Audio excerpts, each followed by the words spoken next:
another edition of this interesting program, Reporters Lounge, where we look at recent happenings across Nigeria and across the world, where we also dissect and analyze some of topical issues, and possibly, well, if possible, we prefer solutions in our own way.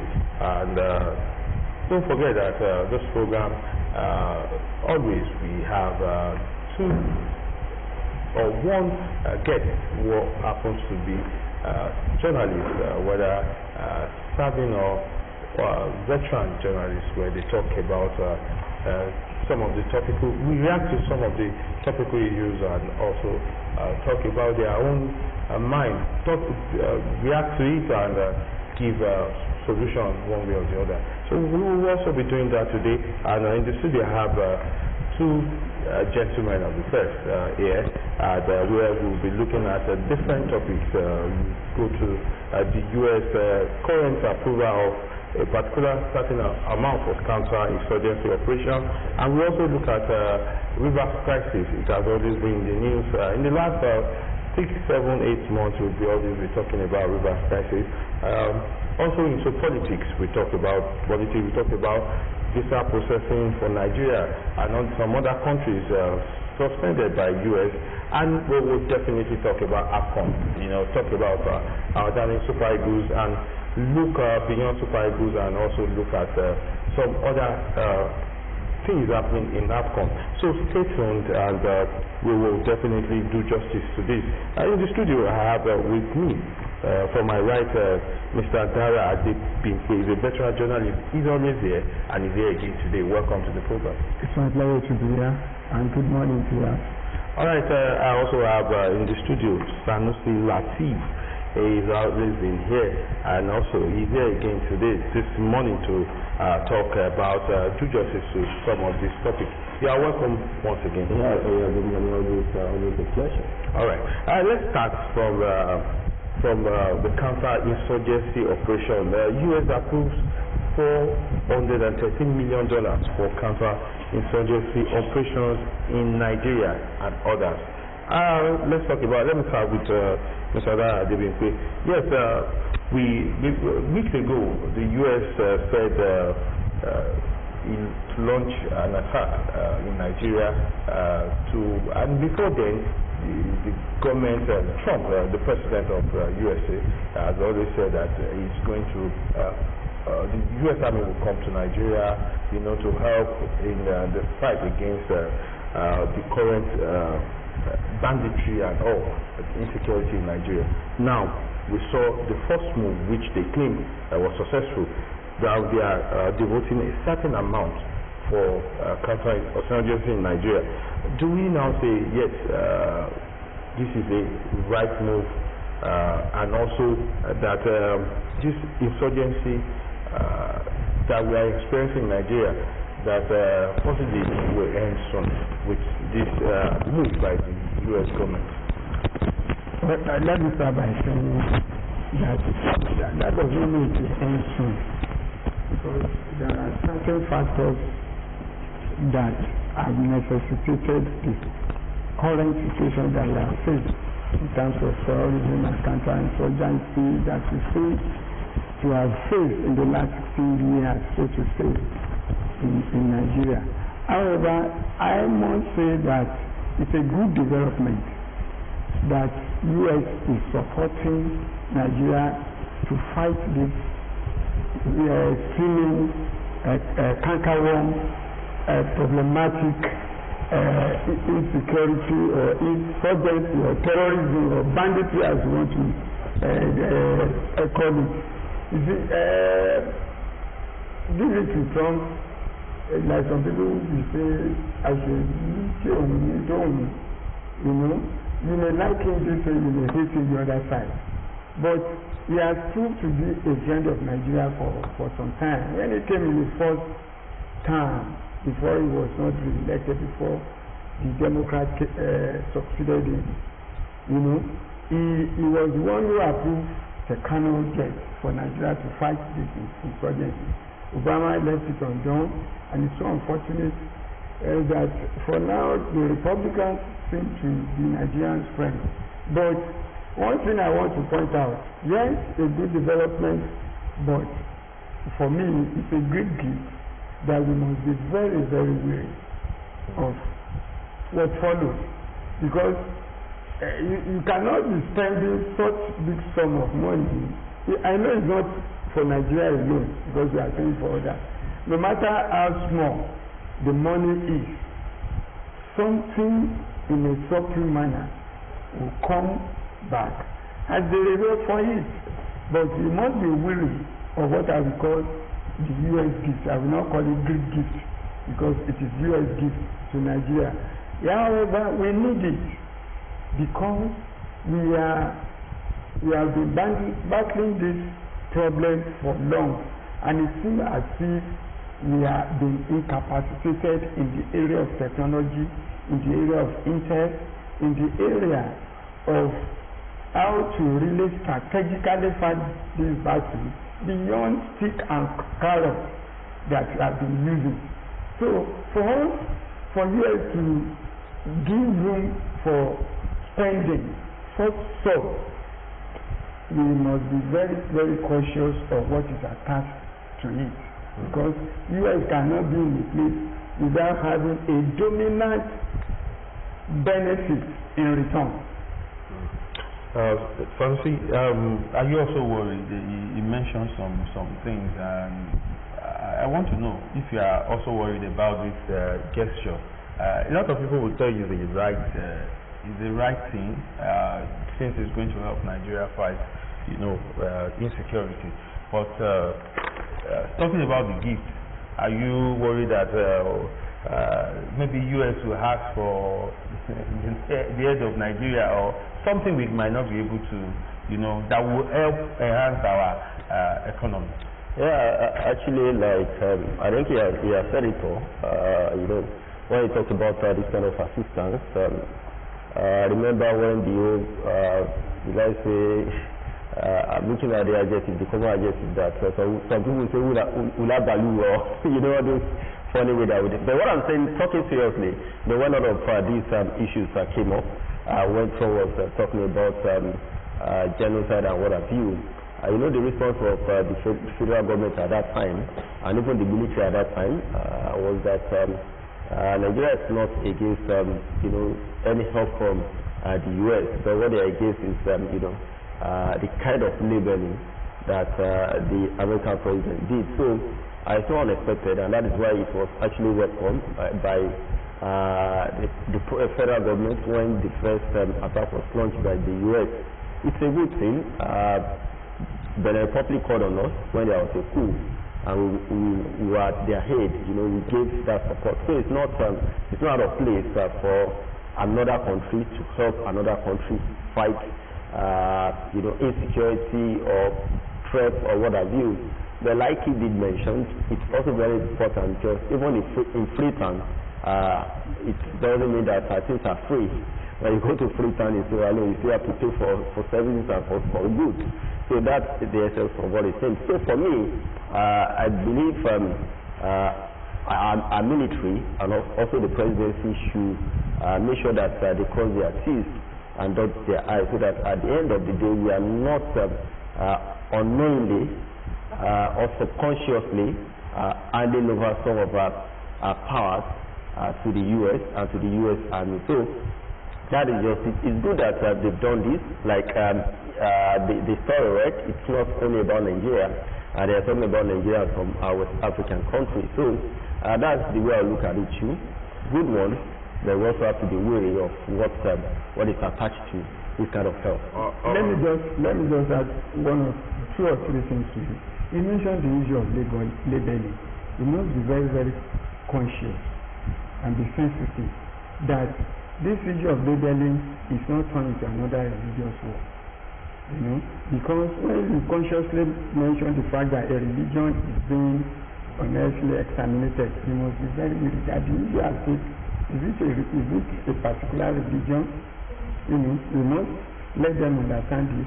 I must say again, in international cooperation, in international relations, There is no country that is fully sufficient of everything we have. No matter how economic buoyant that we are, you still need the little ones to assist in one way or the other.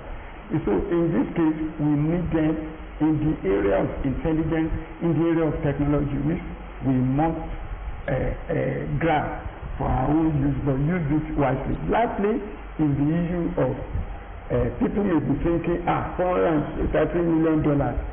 It is not by way of cash.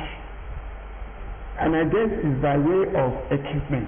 And we have earlier had in the week when we were told, when news, it was in the news mail that U.S. supply certain equipment to us. Yes. These are the areas. It's not in giving money to the present government. So that people will not say it's another funding. Possibly this approval even has to do with the recent supplies that they made. And this for me, what really matters is the fact that we have cooperation from the international world to fight the insecurity. But many Nigerians are also worried that they will tell you that when US helps you to fight, you have a lot to lose because some of your infrastructures will have to, in some places they will have to start rebuilding. That has been the worries of some Nigerians. But I'm hoping that it's not going to get to this level where we will lose a lot when it comes to we are still developing. Nigeria is still developing in terms of infrastructures. So losing some will not be so good at this particular time when we still have deficits, a lot of deficits in that area. Let's move to another topic. Let's go straight to River State. What has been happening in River State for months now. We have issues of Fubara with Wike with Fubara, the House of Assembly, and yes, it's back. Last week we heard that the threat that the River Assembly was trying to impeach the governor, Fubara. They gave that notification, and yesterday, since that time they've not met. I mean, plenary. Yesterday was another time that they were supposed to meet, but it didn't happen. So there's a worry about this, and also we are hearing that as the assembly is trying to impeach the president, the governor, now assembly members, and there are also issues now, alleged plots against the Speaker of the state. So it's a big drama, and I don't even know the season we are currently, because it's really been but what comes to mind, Mr. Adebimpe, looking at the current reality in River State? Well, last week, like we said, the issue of River has become 1 week, 1 trouble. Last week, they gave notification of impeachment. And up to this morning, when I was hearing one of the special advisors to the governor, he said the governor has not received the impeachment notice. And then, of course, as at the time I was coming this morning, some members of the assembly were briefing the press that, well, they are looking for the best for River State. You see, when politics is very, very, it's a funny thing that does not recognize morality when you want to look at it. Because majorly people will be saying, morality this thing ought not to be. It's not like the issue of law. Law does not look at moral. It looks at the principle of law and evidence as it stands. You see, politics, when you look at it, only those who are within the murky waters of it can gather it. If you are not there, you will just see a little, and you begin to run with that little without knowing that there are several other things behind it. It's beginning to show to me, if there are allegations that the speaker is under fire, about to be impeached. Probably, for me, it looks as if what you have been calling or what people have been telling the governor to speak like a governor is at work. Because we expressed on TV last week that he's been too naive on playing politics. You know, somebody cannot sit in Abuja and be controlling as it were when you are the one supposed to be in control.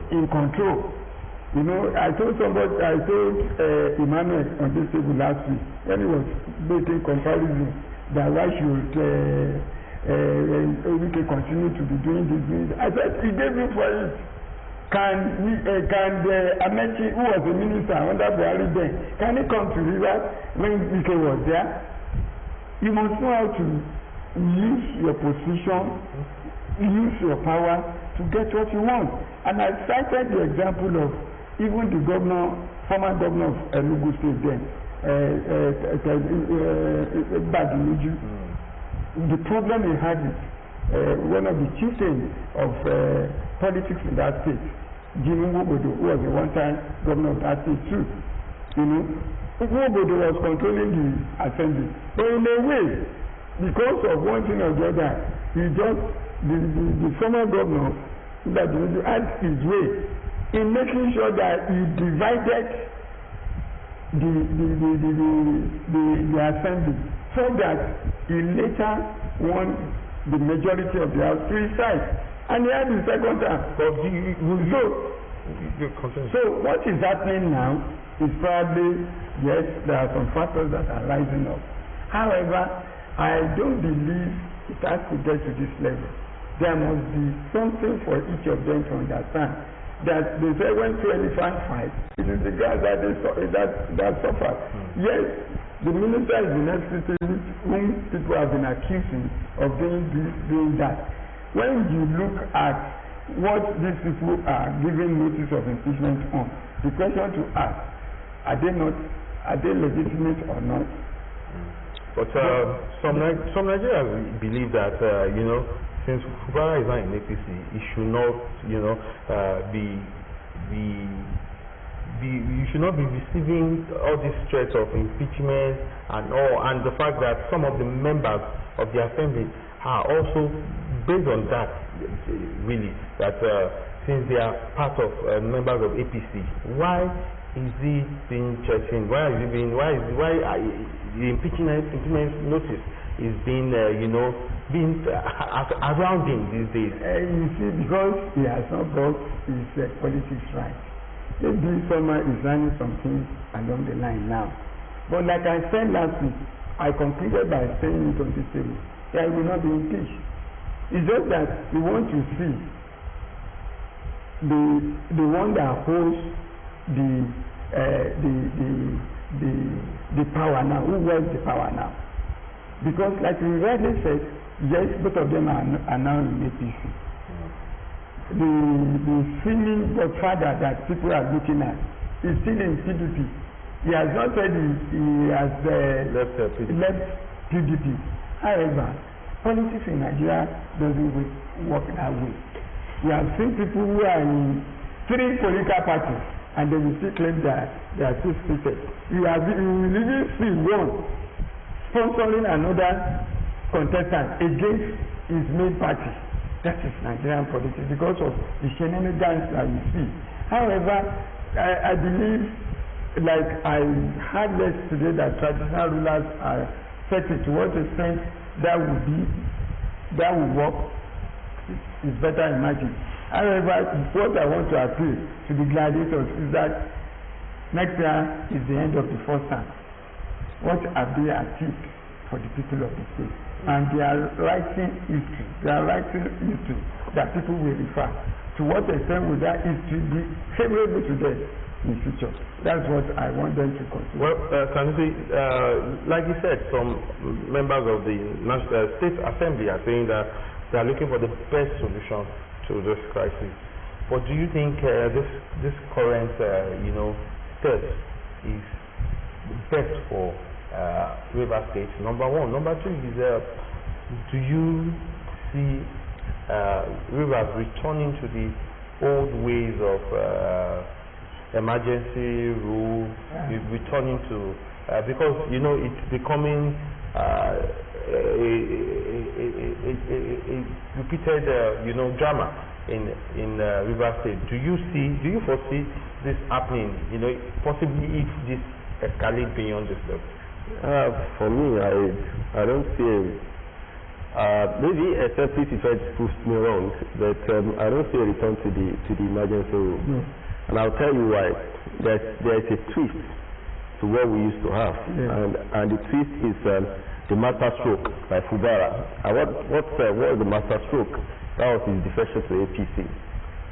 At the time he did, I believe that even Wike didn't see it coming, and that was why immediately Fubara defected to APC. Within a few days, Wike addressed his supporters. I was saying that they should not mind those that are singing on the mandate which shall stand now, that they sang it when it mattered most.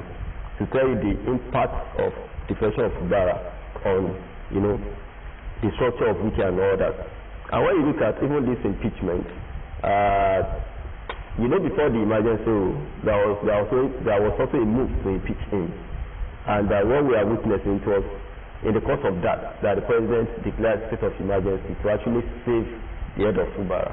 So when you look at it now, we've been hearing that some assembly members are saying, some are silently backtracking, even though they are still very few. But that tells you that it's a different story. About four now, yes. That tells you that it's a different story from what we had in the past. Even though it's still a long journey for Fubara, it's still a long way to go for Fubara. But I think Fubara is gradually, getting its own political security with that defection to APC. Because at the end of the day, you remember when the impeachment came, APC came out to talk. Even though at the end of the day we realized that we also have two factions of APC in Rivers. We have the Tony Okocha and the Emeka faction. So, but no APC was speaking for Fubara. No party was there to speak for Fubara at the initial stage, because the PDP that they were brought in could not speak for Fubara, because who holds the power of PDP or Rivers? It was Wike. So no party was there, whether a faction or not, to speak for Fubara at the time. But now, whether you call them a faction or not, we have a party speaking for him. And which party is that party? Is the ruling party. So that is why, for me, I don't see any emergency rule being declared in Rivers State again. And I don't see Fubara being impeached. Let's talk about still in Rivers. Do you see this current drama affecting the relationship between the president and the Minister of FCT, Wike? Do you envisage any possible, differences? I often tell people, it's not because I'm not a politician. I don't even have any kind of any political party. Neither do I know any half of any politician, so to speak. But when you look at the politics of Nigeria, the politics of the Fourth Republic in particular, the public from the Third Republic to when we had the announcement of June 12th till now, you cannot but strategically give it to Asiwaju Bola Ahmed Tinubu, the current president of Nigeria, as a master player when it comes to politicking. He knows his eyes. He knows where to use the stick. He knows where to use the stroke. This is an area that I will, in a way, appeal to Minister Wike to tread softly, because the man, like Atiku pointed out, has used one of the arsenal that he ought to use by defecting to APC. And this is one of the things that anybody that works with onion will be looking forward to. Is say that you don't have a stronghold before. You are now getting the stronghold that you need on a platter of gold. Do you see the party leaving him beside? No. Unlike when he was in the PDP, he was left alone, he was left in the dark, he was just running here and there. People were just coming to exploit him. But now he is with a party that cares for his own. And that is why you see all the running as it were. And what is causing all this Buhara is the fact that I want to believe that Minister Wike does not want Fubara to have a second bid for the River State again. Well, yeah, I was actually looking at that. 2027, do you see, Fubara having any chance at all? The way it's going, it's looking like he has a chance. Because why is it looking like he has a chance is the fact that the person that will have the major challenge he has is Wike, and Wike is getting threatened, and that's why Wike himself said if he should get a second term, he is going to be buried. So, and looking at Fubara, who has except the APC doesn't want to use Fubara, that is when it's going to have problem. But if the APC wants to use Fubara, I don't think he doesn't stand a chance. Because at a point in time, it's very like Wike is overdoing things with Fubara. There is this sympathy that will also come with it, because this guy has not been able to really govern in the last 3 years that he's been there. So there is this sympathy that will also come that he has not been left alone, all of this. So I think getting a chance if the ruling party, if he's, which I think surviving, if he can survive the onslaught of Wike completely, and the ruling party APC decides to field him in 2027, I believe he stands a chance. I'm talking about the relationship that you asked our guy the other time. For me, I think the two of them is a game of cat and mouse, and just how will I put it? The two of them just managing each other. For Wike, he can't afford to take on the president. For the president, he cannot completely and openly throw Wike under the bus. Not now. So for the president, he's going to be tactful about it. Exactly. For Wike too, he's going to be tactful, and that was why he was saying when this crisis started that if the minister of the economy now, Oyetola, comes back, he was going to send him to the president. You have never seen Wike attack the president. He cannot take on. Because if he takes on the president and the president decides to wield the big stick, that's the end of his political career. For the president too, whether you like it or not, Wike is a factor. And Wike delivered in 2023. So the two of them is a game of being tactful, a game of wisdom, a game of just managing their marriage of inconveniences now. Well, we have a report coming in, and from just like you mentioned that the assembly members were meeting before we started this program, and yes, they were holding a press parley. And the report from the party is that they are saying that they are going ahead with Fubara's impeachment that's coming from Rivers Assembly. The members of the Rivers Assembly on Friday said they will proceed with the impeachment of Governor Siminalayi Fubara. Let's look at that. Now we don't even know the numbers of the Assembly members who are unanimously saying this. We don't know the number. But with this current report, with this development, what do you see? Another drama. This is another one entirely. Now we have opened from Monday to Friday. It was another thing. Friday now till weekend or Monday. Possibly this is what we will have to battle with, contend with. From the video that I saw, I think majority of the members were at that media panel. So maybe someone, it could be a certain way to cause that place to be open. But like I said, I don't see Fubara impeached. It's just a warning signal for me to be willing. Well, maybe by because, like I said, in those days when you have politics, political parties are in charge of political power.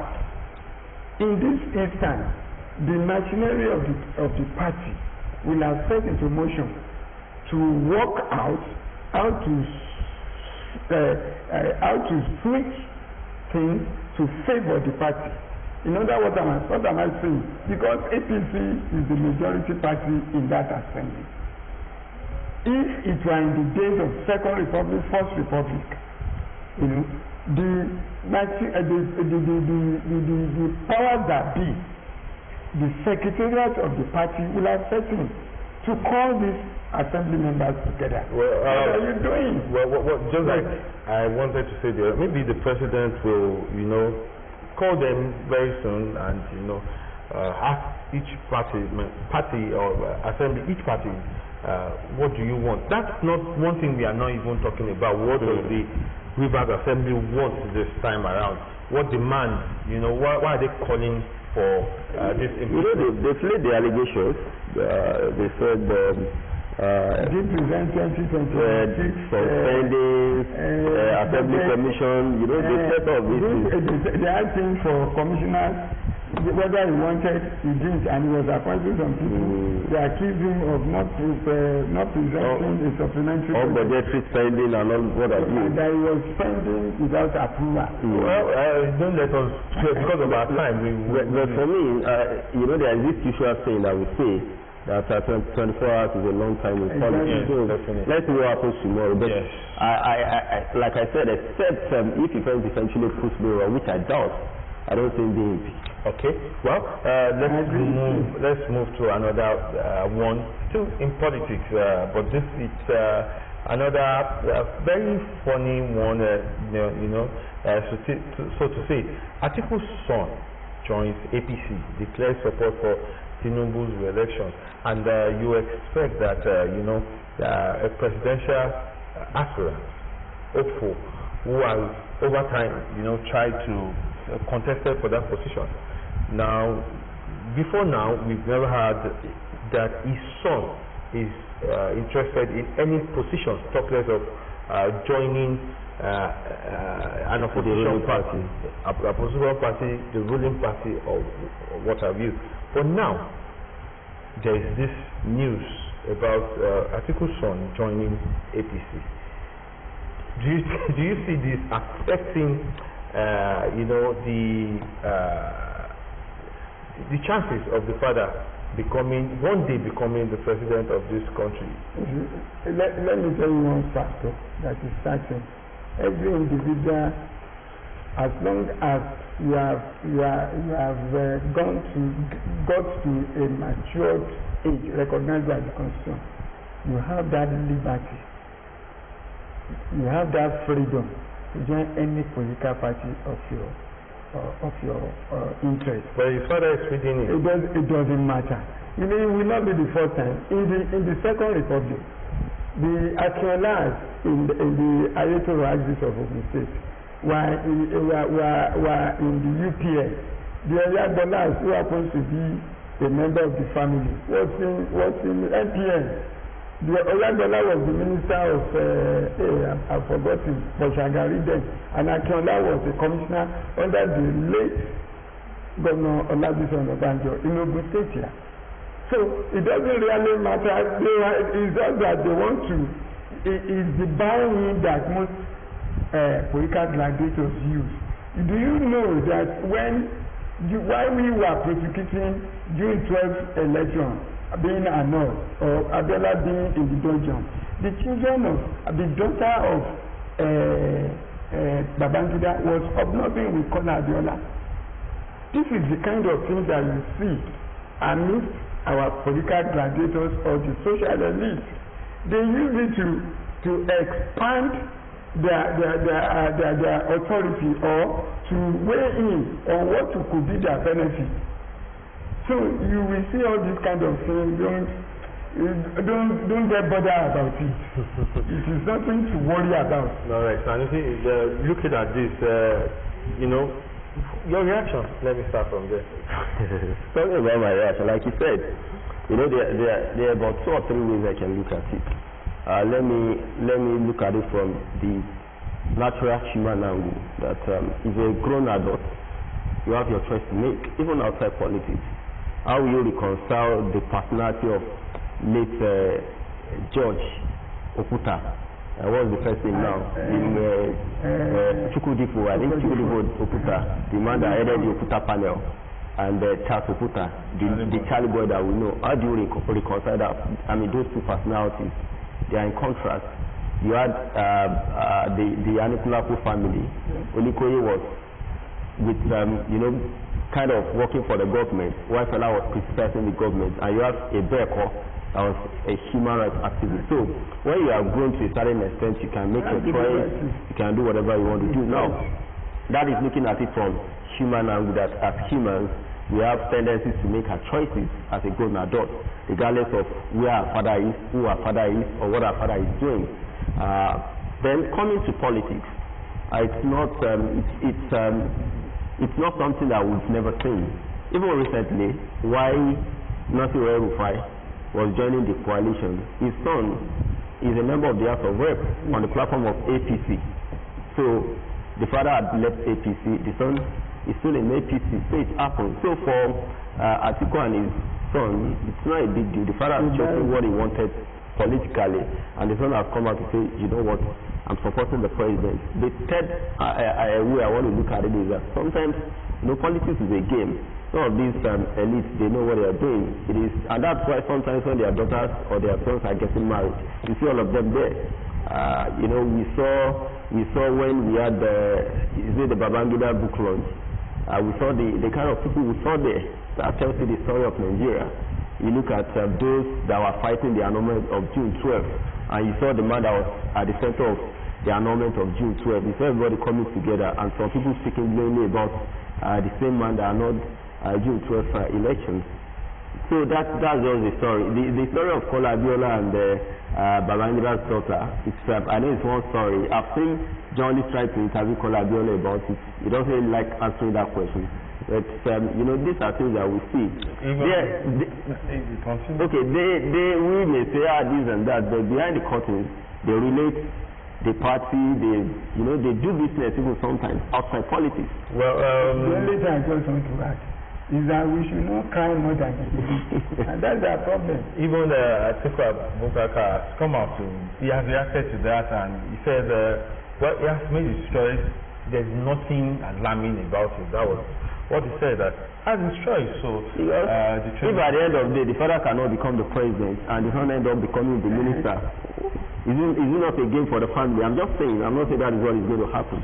But it's still a game for the family. Yeah, but looking at it, let's move to another topic. Let's go straight to Morocco and talk about the AFCON, talking about the Nations Cup. Eagles to face Egypt in third place match. That will be tomorrow. Expectation. What do you? We know against Morocco on Wednesday we had a lot of expectation. Personally, I was not disappointed. Totally disappointed. Maybe the shootout, but the performance, quite impressive. But looking at it, but beyond that outbreak, now we have something to take away tomorrow. What are you expecting from the boys? Let me just start by saying that Nigeria should not be disappointed, or we should not be a bad loser. We have held our head so much high in this competition, and we should continue to be proud of the Super Eagles. They did well. They played against the King. That's where the match was played in Rabat. That's where the King lives. They played against the Cloud. They played against the official. They played against a team who have been looking forward to win this match in the last 50 years. We have won it 3 times, and we are still looking forward for the 4th win. And we have had medals, maybe silver or bronze at a certain time. It is even good that we lost that match via penalties. We didn't lose any match. We remain undefeated. But for the second match, I will, as a consolation, I want them to remain as united as a fighter that they have been since the competition started. They should not be discouraged with what happened in against Morocco. Football happens that way, but they should go all out and play the Egyptians the way they have been playing. They should play their game and give us the top league. All right, so how do you rate the team performance, even the coach, looking at the trajectory before he took that job, where we were, and where we are now? How will you rate? Will you rate that Richel, and also the performance of these boys from the beginning, since the beginning of this competition? Yeah, for me, they've been amazing. They've been fantastic. They've been super, regardless of whatever anybody wants to say. This is a team that up to now they didn't lose any match in regulation time. The only game that they've lost so far in 6 games, they lost on penalties. And penalty, even though no matter how poor the kick of the Chukwueze of this world, they have lost penalties. I'm even talking about the manner to Chukwueze lost. It was a schoolboy penalty that he played. But regardless of whatever how the Chukwueze of this world lost his penalty, the fact remains that penalty is anybody's game. And this I'm saying that they played 6 games. They didn't lose any in regulation time. And of course, the only one that they lost, which is the semi-final, they lost on penalties. What else do you want from these boys? These are boys that they scored 14 goals in regulation time. They only considered 4. They're about setting a new AFCON record. If they are able to score like 17 goals, which they need 3 more to do, they'll eclipse that one that was set by Ivory Coast in 2008, which is the highest to date, which is 15 goals in a single AFCON tournament. And look at a team that the first 3 games that they played, they conceded, and the next 3 games that they played, they kept a clean sheet all through the 90 minutes. So, and you look at the way they actually played. They played a free-flowing football. I just believe that we should build on what they've been able to achieve. When Richel came, he has tried to pair 2 strikers at the front. He didn't get it. This AFCON was before the AFCON towards during the qualifiers, he started materializing with Ako and Osimhen, and now we have like 3 deadly fronts in Lookman, Osimhen, and Ako Adams. That's one thing that this AFCON has given us. Onyedika, some of us may not really like when he played against Morocco, he was a bit jittery at some point, but you still give it to him as regards his performance against Morocco. These are young lads. They play for European clubs. We see them week in, week out, like Onyedika and Club Brugge and all that. They're coming to this kind of tournament. They are new AFCON stars because they just made their debut at AFCON and they've been able to hold their own. So for me, it's just for us to build on it and look at the next edition of AFCON. Because what I'm happy is the fact that when you look at the likes of Osimhen, Ndidi, Iwobi, they are approaching the tail end of their career. And when you now have the players like Ako, Bruno, Onyedika, those young lads coming up, Kevin is still very young. You have rock solid players like that coming up, then you can still believe that next edition may be better for Chelsea. Even though for semi-final game probably could have done better because they were able to find solutions to whatever I wanted to do. But he has done well, looking at the number of games he has played, the results he has had, and what he's trying to build with the team. So for me too, I believe he deserves another contract. Well, just like you said, the future is bright for the Super Eagles. Looking at the young, talent, the young crop of players in that team. But let's look at the officiating. Generally, I'm not talking about the Super Eagles match. And one of the reasons why we'll look at it is CAF just, banned Samuel Eto'o for 4 games over alleged misconduct, and it was a game between Algeria and Cameroon. I think he had been in the VIP box where the CAF president was seated. He had a lot of reactions, which I don't know whether CAF actually met the CAF executive members met after that match, and decided to do that. But one of the reasons why he threw that tantrum was due to the fact that the officiating was not so, pleased with the officiating. But let's look at it. Officiating of AFCON, the ongoing AFCON, are you pleased with it? Well, I didn't watch most of the matches except Nigerian matches that I concentrated much on, except for some of the lapses or few of the lapses that I saw in the Nigerian Morocco match. Fair enough, even though there are calls on VAR, I just find out that when it comes to the final match, such calls was not even honored. But however, football is just a game that when it does not please you, the referee is not okay. I do know that if you prepare very well, no matter what happens, no matter what the referee does, you will still win that match.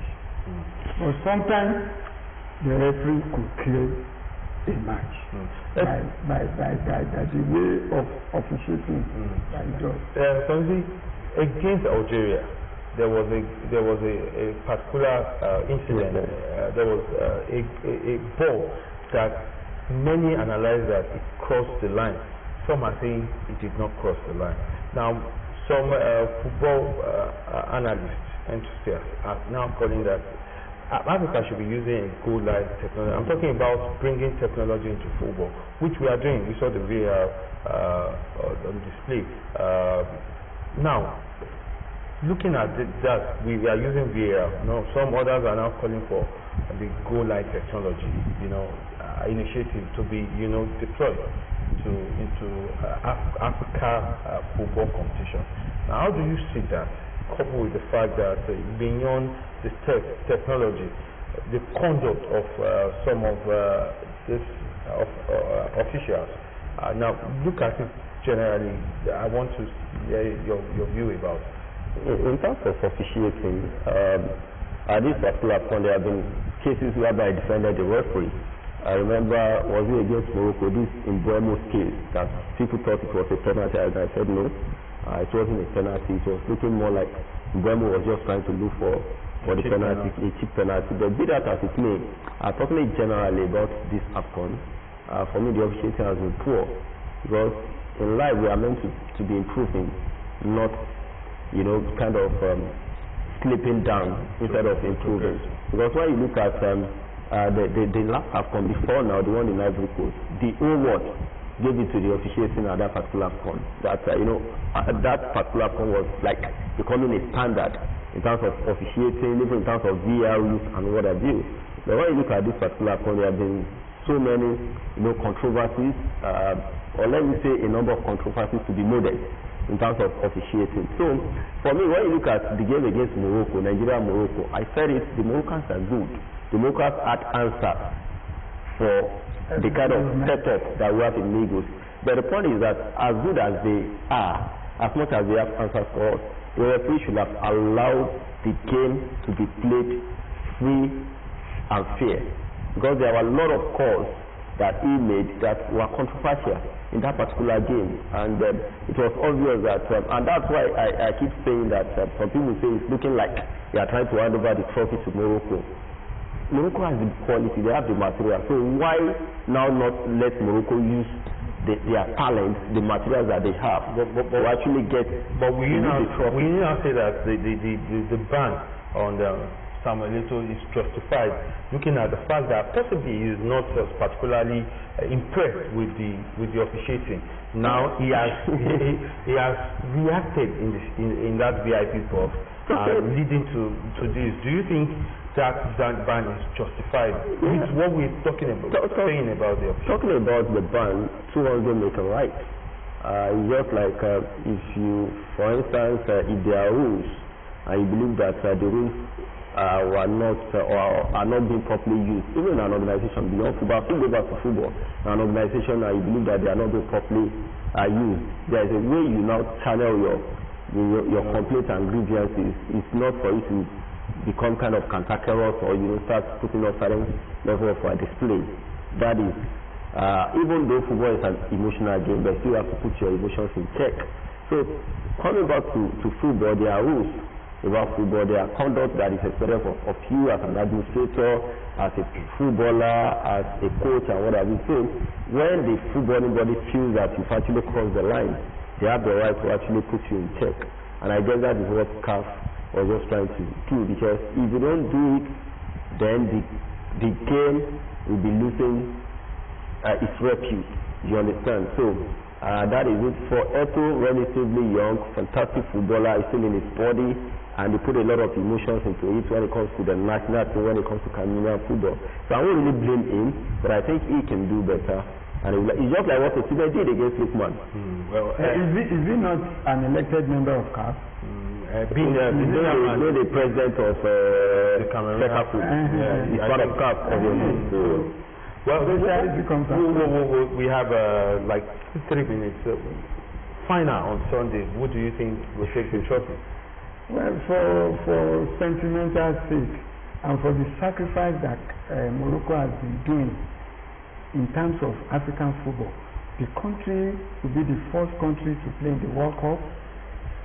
Many a time they have represented Africa in the World Cup. At the time, I think they got to the semi-final. And then when you talk of modern facilities, they had it. In fact, we were fortunate to have beaten their women last year for AFCON final. Then thirdly, they are spending enormously on sports. I know they are giving even allowances for those who are taken into sports, particularly football, in their country. So, for spending so much, they are even co-hosting with Portugal for the next World Cup, if I'm right. Morocco, Spain, and I think United States. For after the US. After the US. The one that will be hosted after that one. I think they are co-hosting. So because of that, you want that. Having spent so much, having sacrificed, and they still remain a dominant figure, a player in the soccer world in Africa. I want to give it to them. Well, Francis, where are you throwing the? For me, I give it to Senegal because when you look at the Senegalese team too, they're also a good side. And when you look at them, you have a Sadio Mane that has given everything, and so I start with Senegal. Wow. It doesn't mean that for me. It doesn't mean that because you are hosting, you just have to win. Can host win? Yeah, sure. Well, like Nigeria did during the All-African Games. Yeah, it's possible. I think even in 1980 when we won our first AFCON. I think the Nigeria is host. If possible, you can win. And we wish the Super Eagles all the best in their third, and one interesting thing, that semi-final, we saw the African footballers maybe in the last 7 years or thereabout. Sadio Mane, Mo Salah, Lukman, Osimhen, Hakimi. That's what I think. And some of the European players who are African, who are African origin. I'm talking about Mbappe, Chomane, all coming towards them. But wish the Super Eagles all the best in their third place match against Egypt tomorrow. And that's the show this morning. We want to thank you very much for coming. Another edition will be next Friday. But until then, before you close the curtain, I want to pay condolences on behalf of this program to the family of the founder of OGTV, whose matriarch passed on this week. I mean the former governor of Ogun State, who is equally one of us in journalism. Mama Onobanjo, who passed on at the ripe age of 100 years. Well, may our soul continue to rest. Enjoy the rest of your day. Bye for now.